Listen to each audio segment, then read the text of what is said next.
O nosso próximo palestrante, que vai conversar com vocês sobre esse tema, ele nasceu em Milão, formou-se na Suíça e na França. Ele é doutor em psicologia clínica, ensinou estudos culturais na New School de Nova York e antropologia médica na Universidade da Califórnia em Berkeley. Ele se radicou no Brasil nos últimos 20 anos, 10 dos quais vividos entre Nova York e São Paulo. E desde 99, ele é colunista semanal da Folha de São Paulo. Para falar sobre sucesso, eu convido ao palco Contardo Caligares. Ontem, enquanto eu vinha para cá, estava no carro, ontem à noite, aí eu estava falei com um amigo no celular, dizendo que tudo bem, a gente conseguiria talvez jantar hoje à noite em São Paulo. E daí eu expliquei que eu estava vindo para cá. E, claro, ele me disse, tá, sucesso, né? Ele não sabia que ia falar de sucesso, mas só que ia dar uma palestra. Fiquei me perguntando o que isso podia significar. Vou voltar sobre a interpretação desse sucesso, né, que a gente diz sempre aos amigos. Eu vou falar primeiro de dois sentidos da palavra do sucesso, que são um pouco afastados da gente, eu acho, que não são o que o sucesso é hoje, para a maioria das pessoas que eu vejo, digo, clinicamente, inclusive. E o primeiro desse sentido é aquela sensação de bem-estar que a gente tem nas raras ocasiões nas quais a gente se sente competente no que está fazendo. A sensação de ser competente no que a gente está fazendo é a fonte de bem-estar. Um fenômeno curioso, a gente sempre fala, por exemplo, da importância que tem o fato de jogar, jogos em geral, a importância que eles têm para as crianças, né? Uma coisa da qual se fala pouco é que o jogo é um dos espaços e das atividades nas quais uma criança pode se sentir competente, porque uma criança, por definição, é alguém que se sente incompetente o tempo inteiro, né? É incompetente para sexo porque é muito pequena, é incompetente para as relações, é incompetente porque não tem capacidade de independência, não pode sair sozinho, não pode nada. Não pode ver a televisão quando está afim, é fundamentalmente incompetente, espera o dia em que reconheceremos a tua mínima competência, salvo quando joga. E os jogos de hoje, os videogames em particular, uma das razões pelas quais são tão interessantes para as crianças é porque é um troço nos quais não só eles podem se sentir mais competentes do que os pais, o que não é difícil, mas competentes realmente naquilo que eles estão fazendo. E é tão importante a sensação de competência que a gente pode até aceitar uma espécie de pantomima da competência. Não é obrigatório que a competência seja efetiva, né? Por exemplo, no caso dos games, sobretudo os games, os videogames que tem um lado tipo enigma e mistério, situações que devem ser resolvidas, quebra-cabeças e companhia, qualquer criança minimamente equipada com talento, nem precisa de um grande talento, uma capacidade e acesso ao computador, normalmente procura direto quais são as soluções online. Todas estão claramente, passo a passo, ao alcance do Google. O prazer é o mesmo. Eles não vão resolver o quebra-cabeça, o problema é passar de fase, né? O problema é demonstrar a eles mesmos, que afinal não tem necessariamente uma plateia, uma competência. Bom, esse é um dos primeiros aspectos do sucesso, né? Depois voltaremos um pouco a esse termo, mas que eu acho que não é o sucesso no sentido contemporâneo que a gente imagina, o que a gente vive como sendo o sucesso no nosso mundo. O outro sentido de sucesso, que também não é bem o nosso, é o modelo, eu diria, antigo do sucesso.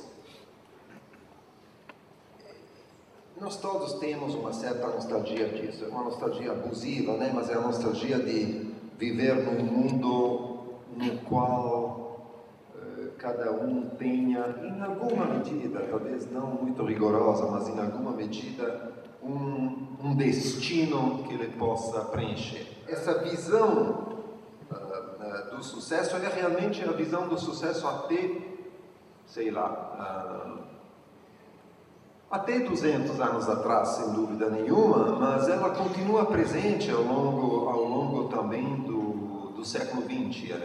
E ela é cada vez menos presente porque, claro, nós mudamos totalmente o nosso entendimento das potencialidades de cada um. Para nós, as potencialidades são potencialidades de futuro totalmente diferentes sabe, a possibilidade de jogar com cartas diferentes das que nos foram entregues na distribuição inicial, no começo do jogo.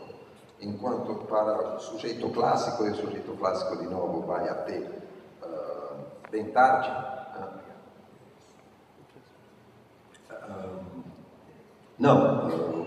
jogar da melhor maneira possível com as cartas recebidas é a ideia do que um sujeito do século XIX ainda pensaria. Aliás, a origem que foi lembrada na apresentação agora, a origem da palavra sucesso tem a ver com isso, né? É acontecer. A gente usa ainda essa expressão quando fala de um evento, quando fala de um filme, uma peça de teatro, a gente diz que aquela peça aconteceu ou se realizou, que é interessante porque isso significa que, por exemplo, você pode não gostar das comédias de Adam Sandler, então pode dizer, eu detesto aquilo, não pode gostar, tanto faz, mas existe um tipo de avaliação que você pode fazer, que consiste em dizer aquela comédia aconteceu ou não, se realizou ou não, ou seja, pelo que ela é, no quadro da sua ambição limitada, aquilo foi o que se propunha ser ou não foi. Isso é a ideia do sucesso, digamos, antigo.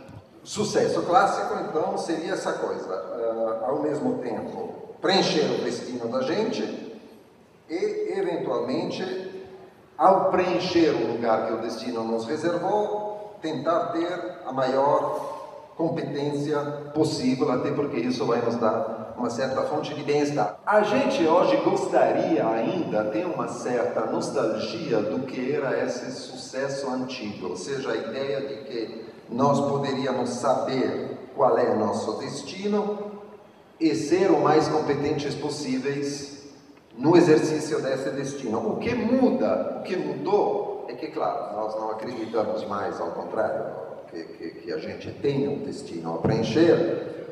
Em geral, nós acreditamos que temos um vasto campo, e temos mesmo um vasto campo de liberdade, nós podemos viver em muitos lugares que não são os lugares nos quais nascemos, não somos obrigados a fazer longe disso o mesmo trabalho que os nossos pais fizeram, e temos, além do mais, a coisa mais extraordinária, a liberdade de escolha amorosa, que, claro, é um fardo, porque era muito mais fácil quando essa escolha era feita pelos nossos pais ou avós, porque a prova disso é a desordem amorosa que isso produz, né? Mas, enfim, é uma escolha que prezamos. Mas nós achamos que isso se verifica a cada dia nos pedidos, por exemplo, que vocês conhecem muito bem, de terapia vocacional, por exemplo. Nós achamos que deveria ser possível descobrir de alguma forma qual é o nosso desejo, como se tivesse o que a gente quer realmente ser na vida. E uma vez isso descoberto, isso poderia ser preenchido como se fosse um destino, e aí ser preenchido da melhor maneira possível. No fundo, teria a mesma função do que era o destino do homem clássico, só que seria descoberto dentro da gente. Nós temos uma série eu posso dizer, de convicções ideológicas nessa direção, né? Por exemplo, nós pensamos que, digo nós, me incluo, mas é uma coisa que qualquer terapeuta escuta o tempo inteiro, né? Ideias de pessoas que vêm dizendo, eu venho porque gostaria realmente de descobrir qual é o meu desejo, e uma vez que eu souber qual é o meu desejo, eu vou fazê-lo, né? Isso acontece desde o adolescente de 16 anos que quer escolher qual é o vestibular que ele vai prestar, então eu quero saber o que, porque tem essa ideia que se eu fizer o que eu desejo, eu vou ser relativamente feliz, que enfim a chave da felicidade seria se destinar profissionalmente a alguma coisa que coincidiria com o que eu desejo. Péssima notícia, o desejo, um desejo que seja meu, isso não existe, não tem. Ninguém está com um papelzinho, nenhum de nós é um cookie de restaurante chinês com dentro um papelzinho com escrito o nosso desejo, que nós poderíamos abrir e ler, então, e decidir, o meu desejo é ser RH. Não tem. O que mudou na nossa vivência do que consideramos o sucesso? Bom, a grande mudança, na verdade, acontece culturalmente. Eu sou muito culturalista. A grande mudança acontece no fim do século XVIII, começa no século XIX, porque do ponto de vista da história do Ocidente é pouca coisa, são 200 anos, 220, é que a partir de um certo momento, nós não paramos, a partir daquele momento, nós paramos de herdar a tarefa de reproduzir, por exemplo, a vida dos nossos pais e da nossa comunidade, e começamos a herdar os sonhos frustrados dos nossos pais. É muito diferente. Nenhum de nós, hoje, é filho da situação dos seus pais, tipo assim, meu pai era barbeiro, eu vou ser barbeiro. Não, o que me importa para decidir a minha vida é com o que será que meu pai sonhava, com o que será que a minha mãe sonhava. Nós não somos herdeiros dos desejos, especialmente dos desejos frustrados dos nossos pais. Digo especialmente dos desejos frustrados e muito frequentemente dos desejos frustrados e escondidos a eles mesmos dos nossos pais. Quando tem um adolescente que apronta e um pai que se queixa por isso, o adolescente que apronta, no fundo, está tentando realizar uma rebeldia a qual o pai renunciou. Ninguém é completamente inocente nessas situações. Ninguém culpado também, mas enfim, nós passamos a herdar os sonhos frustrados dos nossos pais. Herdamos não de uma condição, mas de aspirações. E isso mudou porque mudou do lado dos pais, né? Nós amamos nossos filhos há um certo tempo, como nunca foram amados antes, como nunca filhos foram amados antes, mas fundamentalmente pela razão seguinte, porque os filhos são nossa esperança última de realização de nossos sonhos frustrados. Para nós, os filhos são investidos de uma tarefa tão crucial, que é de nós continuar e de alguma forma garantir a realização de nossos sonhos frustrados, que os amamos de maneira inesquecível para nós e para eles. Bom, qual é o efeito disso nos filhos? Sem dúvida é a sensação de uma necessidade de sucesso, que fundamentalmente é a vontade ou a necessidade de gratificar os pais. Ou seja, que muito além de qualquer outra coisa, é preencher o sonho dos pais. Não que eles pensem nisso como se fosse uma tarefa consciente, mas ter sucesso é ser, sobretudo, aquela coisa que preenche o sonho da mãe. Eu sei que parece um pouco curto, mas desse ponto de vista, aliás, a gente tradicionalmente, sobretudo os psicanalistas, acham que os homens têm uma vantagem, né? Porque o homem normalmente, um homem é um cara que pensa que ele, pela sua simples presença, fez a felicidade da sua mãe, pelo menos um momentinho, no começo. O homem tem essa convicção. Isso, sem dúvida, dá uma certa segurança na vida, né? Porque tem aquela coisa, né? Não, vocês podem todos me detestar, mas a minha mãe, para ela, realmente eu era especial. Então, isso significa o quê? Essa raiz da nossa necessidade, da nossa obrigação de sucesso nos sonhos frustrados dos pais, significa que, para nós, o sucesso nesses termos, é uma espécie de aspiração abstrata, é uma aspiração a sermos amados. A nossa definição do sucesso não tem nada a ver com cumprir nosso destino, não tem nada a ver com exercer nossa competência, é uma definição completamente relacional. O sucesso é o olhar admirativo dos outros. O mais importante é que dizer que o sucesso é o olhar admirativo da sociedade inteira é uma versão simpática, mas adocicada da nossa realidade, porque o jeito certo de dizer isso é que o sucesso é a inveja dos outros, não é a admiração.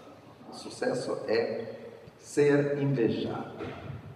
Agora, o problema, evidentemente, é que a inveja é persecutória. Porque, afinal, se ter sucesso é ser invejado, significa viver num mundo em que você presume que os outros queiram tomar o seu lugar, ou seja, liquidá-lo. Essa é a ideia. E isso é uma descrição bastante fiel. É por isso, aliás, que, curiosamente, nós temos todos um sonho de sucesso e um sonho de antisucesso. Qualquer pessoa, mesmo uma pessoa de grande sucesso, tem um sonho de antisucesso, que é aquela coisa... não, isso tudo bem, isso é muito legal, mas o que eu gostaria mesmo é uma casinha no interior de Minas, um sítio, né? fazer o meu queijo, né? Uma galinha caipira de vez em quando, uma vez por semana. Ninguém que me liga, ninguém que me encontra, ninguém... esses sonhos de antisucesso, que na grandíssima maioria dos casos seriam totalmente inaceitáveis para qualquer um de nós depois de 3 dias, esses sonhos de antisucesso são, na verdade, sonhos que nos protegem, porque não tem como viver numa sociedade relacional na qual, com ideia relacional do sucesso, essa sociedade fundamentalmente fundada na inveja. É muito difícil viver nisso sem se sentir constantemente perseguido, porque a inveja é agressiva. A inveja supõe que fundamentalmente os outros nos odeiam. Então é legítimo sonhar que a gente possa viver de vez em quando num sítio no interior de Minas e fazer o nosso queijo e criar as nossas galinhas. Muito obrigado.